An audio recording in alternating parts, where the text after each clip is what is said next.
Assalamualaikum warahmatullahi wabarakatuh. Baiklah, kami yang beranggotakan saya sendiri, Agus Marni, dan rekan saya ada Al-Fajri Ardi, Ardian Maulana, dan Deden Permana Noven. Kami di sini akan mempresentasikan dari hasil diskusi kami, yaitu tentang pemungut PPN. Di sini terdapat 7 poin yang akan kami bahas. Yang pertama, ada dasar hukum dan pengertian PPN. Kedua, pemungutan PPN oleh bendahara pemerintah. Yang ketiga, objek pemungutan oleh pemungut bendahara pemerintah. Keempat, mekanisme pemungutan oleh pemungut PPN pemerintah. Yang kelima, pemungut PPN kontraktor. Yang keenam, pemungut BUMN. Dan yang ketujuh, analisis pemungutan PPN. Baiklah, langsung saja kita pada poin yang pertama, yaitu ada dasar hukum dan pengertian pemungut PPN. Apa itu dasar hukum? Dasar hukum adalah norma hukum yang menjadi landasan bagi setiap tindakan hukum oleh subjek hukum, baik oleh orang perorangan atau yang berbentuk badan hukum.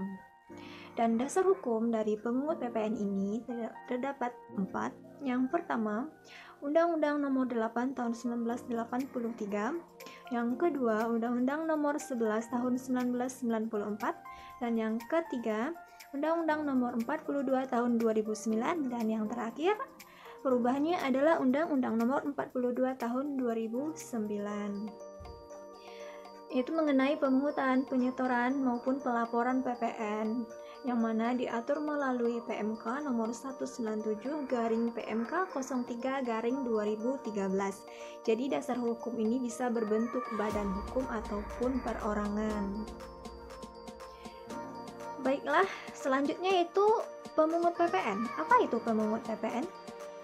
Pemungut PPN adalah badan atau instansi yang ditunjuk oleh Menteri Keuangan, yang mana itu berkewajiban untuk memungut, menyetor, dan melaporkan pajak terutang, baik BKP, barang kena pajak, maupun jasa kena pajak.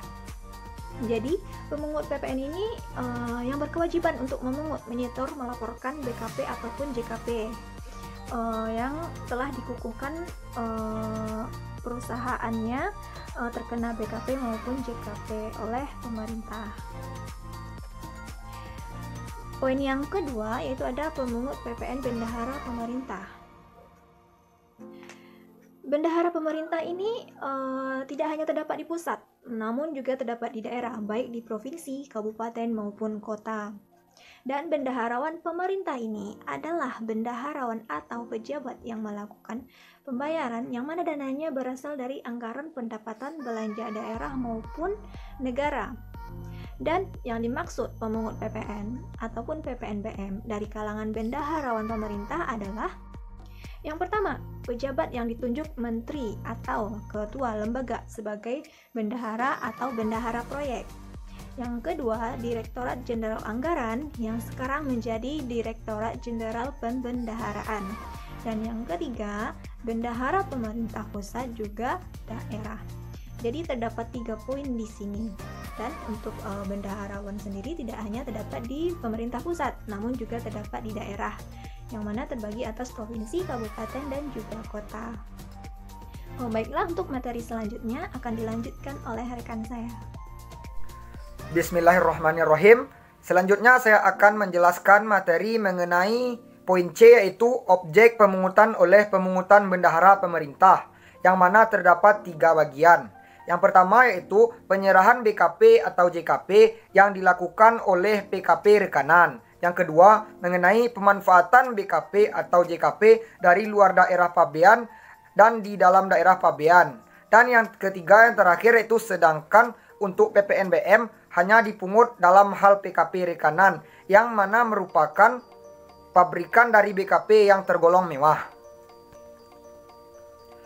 Selanjutnya, saya akan masuk pada poin yang D mengenai mekanisme pemungutan oleh pemungut PPN bendahara pemerintah.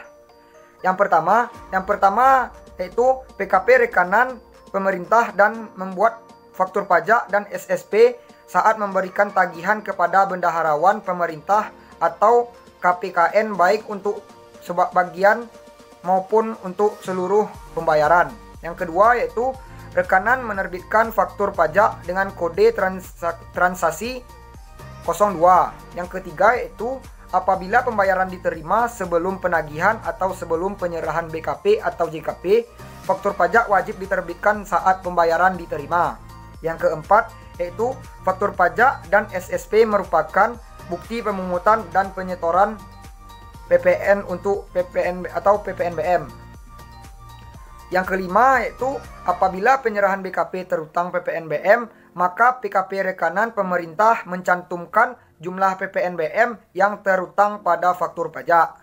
Yang keenam yaitu faktur pajak memiliki 3 rangkap, yaitu lembar pertama bendahara, lembar kedua untuk arsip dan rekanan pemerintah, sedangkan lembar ketiga yaitu untuk KPP melalui bendahara pemerintah. Yang ketujuh yaitu rekanan mengisi SSP dengan menyertakan NPWP dan identitas PKP rekanan pemerintah yang bersangkutan. Yang kedelapan yaitu penandatanganan SSP dilakukan oleh bendaharawan pemerintah atau KPKN sebagai penyetor atas nama PKP rekanan pemerintah. Selanjutnya yang kesembilan yaitu lembar faktur pajak yang dipungut oleh bendaharawan pemerintah wajib disertakan cap disetor tanggal dan ditandatangani oleh bendaharawan pemerintah. Yang ke-10 yaitu jika pemungutan SPPN oleh bendaharawan pemerintah dibuat dalam rangkap 5 setelah PPN dan PPNBM disetor ke kantor pos atau bank persepsi, maka lembar-lembar tersebut diperuntukkan atau lembar pertama untuk PKP rekanan, lembar kedua untuk kantor pelayanan pajak melalui kantor pelayanan pembendaharaan negara, dan lembaran ketiga untuk PKP rekanan dan dilampirkan pada SPT masa PPN, lembar keempat untuk bank persepsi atau kantor pos atau pertinggal untuk kantor pelayanan perbendaharaan negara, dan yang terakhir lembar kelima digunakan sebagai arsip bagi bendahara. Sekian hasil presentasi dari saya kembalikan kepada moderator. Baiklah, materi selanjutnya yang akan saya jelaskan tentang pada poin 11, jika pemungutan PPN oleh bendaharawan negara dibuat dalam 4 rangkap, maka lembar-lembaran tersebut akan diperuntukkan. Lembaran pertama untuk PKP rekanan pemerintah. Lembaran kedua untuk KPP melalui kantor pelayanan perbendaharaan negara. Lembaran ketiga untuk PKP rekanan pemerintah dilampirkan pada SPT masa PPN. Lembaran keempat sebagai arsip bagi kantor perbendaharaan dan kas negara atau bendaharawan negara. Poin 12, kantor pelayanan perbendaharaan negara memberikan cap telah dibubuhkan pada SSP lembar pertama dan lembar kedua. Poin 13, bendaharawan negara yang melakukan pemungutan mencantumkan nomor dan tanggal advis SPM pada setiap faktur pajak dan SSP. Poin 14, jenis pajak PPN dalam negeri menggunakan kode untuk pajak. Kodenya 411211 dengan kode jenis setoran 910 untuk pengisian SSP.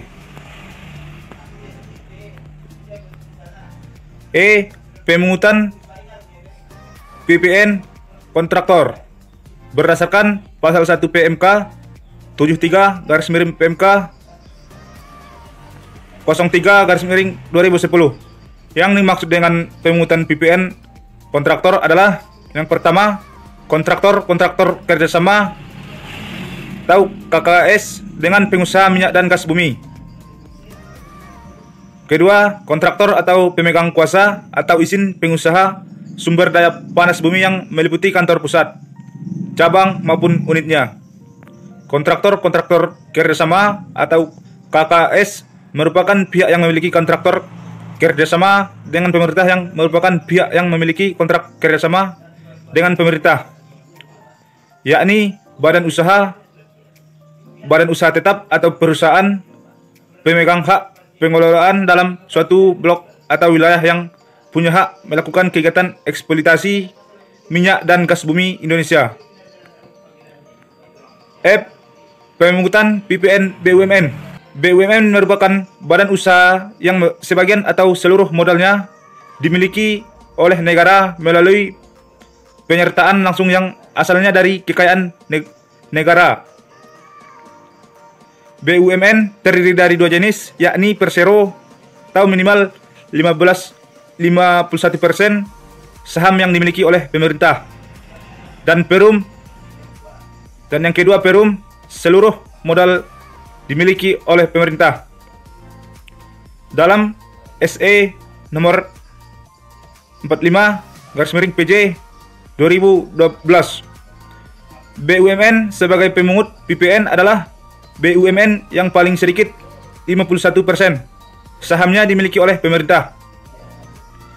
Penetapan BUMN sebagai pemungutan PPN ini hanya berlaku sebagai BUMN saja, bukan anak usaha maupun usaha pemungutan antara perusahaan swasta dengan BUMN. Baiklah, demikian penjelasan dari saya.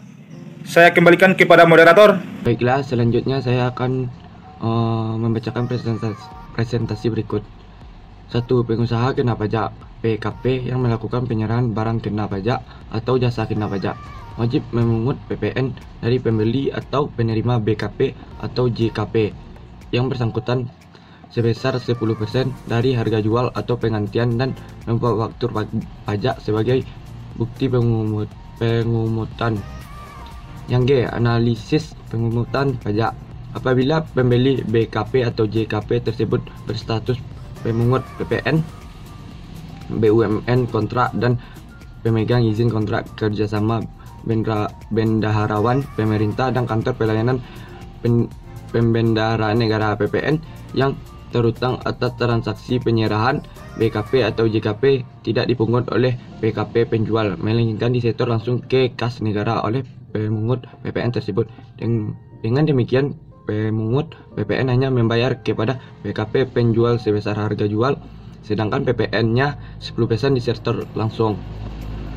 Yang ketiga, yang tercantum dalam faktur pajak tersebut merupakan pajak keluaran bagi PKP penjual BKP atau JKP yang sifatnya sebagai pajak yang harus dibayar. Yang keempat, waktu PKP di atas melakukan pembelian perolehan BKP atau JKP yang dikenalkan PPN. PPN tersebut merupakan pajak masukan yang sifatnya sebagai pajak yang dibayar di muka sepanjang BKP atau JKP yang dibeli tersebut berhubungan langsung dengan kegiatan usahanya. Yang kelima, setiap masa pajak setiap bulan apabila jumlah pajak keluaran lebih besar dari pajak masukan, maka selisihnya harus disetor ke kas negara paling lama akhir bulan berikutnya setelah berakhirnya masa pajak dan sebelum surat pemberitahuan masa pajak bertambahan nilai disampaikan. Yang 6, pengusaha kena pajak di atas wajib menyampaikan surat pemberitahuan PPN SPT masa PPN setiap bulan ke kantor pelayanan pajak terkait paling lama akhir bulan berikut setelah berakhirnya masa pajak. Kesimpulan. Yang pertama, dasar hukum adalah norma hukum yang menjadi landasan bagi setiap tindakan hukum oleh subjek hukum, baik orang perorangan ataupun yang berbentuk badan hukum.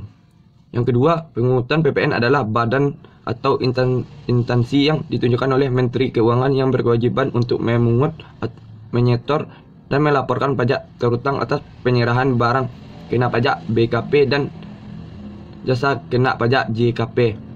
Berdasarkan Undang-Undang Nomor 8 Tahun 1983 mengatur tentang daerah pabean barang berwujud dan BKP, penyerahan BKP dalam peraturan PPN ini adalah penyerahan BKP karena suatu perjanjian, pengalihan BKP karena suatu perjanjian sewa beli, dan pengalihan hasil produksi dalam keadaan bergerak. Terima kasih. Mungkin sekian hasil presentasi yang saya sampaikan. Mohon maaf bila ada kesalahan. Wabillahi taufiq wal hidayah. Wassalamualaikum warahmatullahi wabarakatuh.